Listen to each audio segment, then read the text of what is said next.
Presented by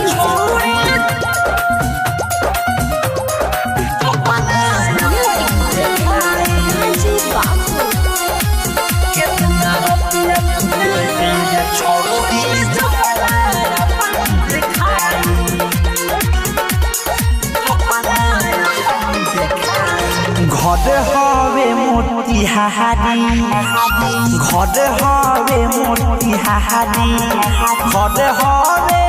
Motihari थाना हवे पपाही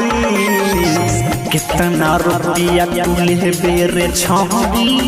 बेरे छौरी बोलना कितना रुपया तुले बेरे छौरी दिखाई कितना रुपया तुले बेरे छौरी जो बना दिखाई बेरे छौरी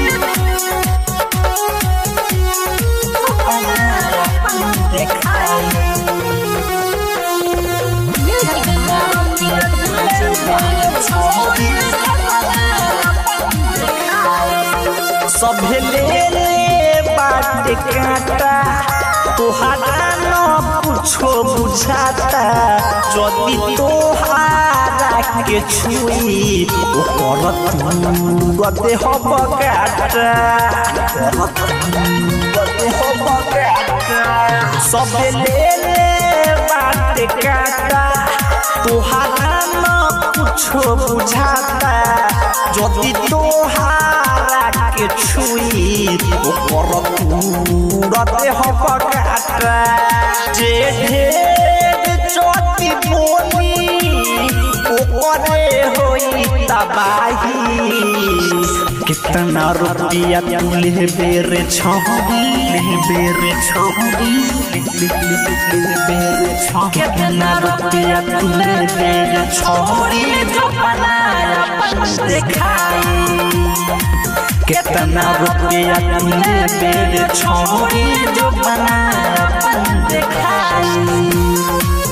बेरे छौरी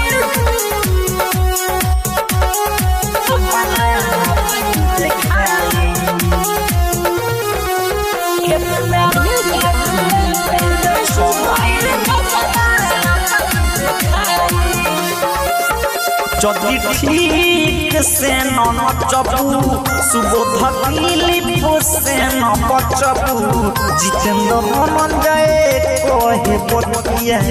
उठ अपने दाँते कटबू जदि ठीक से न नचबू सुबोध दिलीप से न बचबू जितेंद्र धनंजय कहे बतिया उठ अपने से दाँते कटबू मुन्ना माई लाल साहेब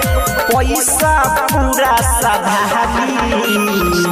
कितना रुपया तुले बेरे छौरी बेरे छौरी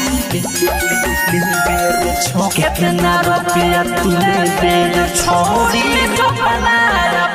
दिखाई कितना रुपया तुले बेरे छौरी जो बनाया दिखाई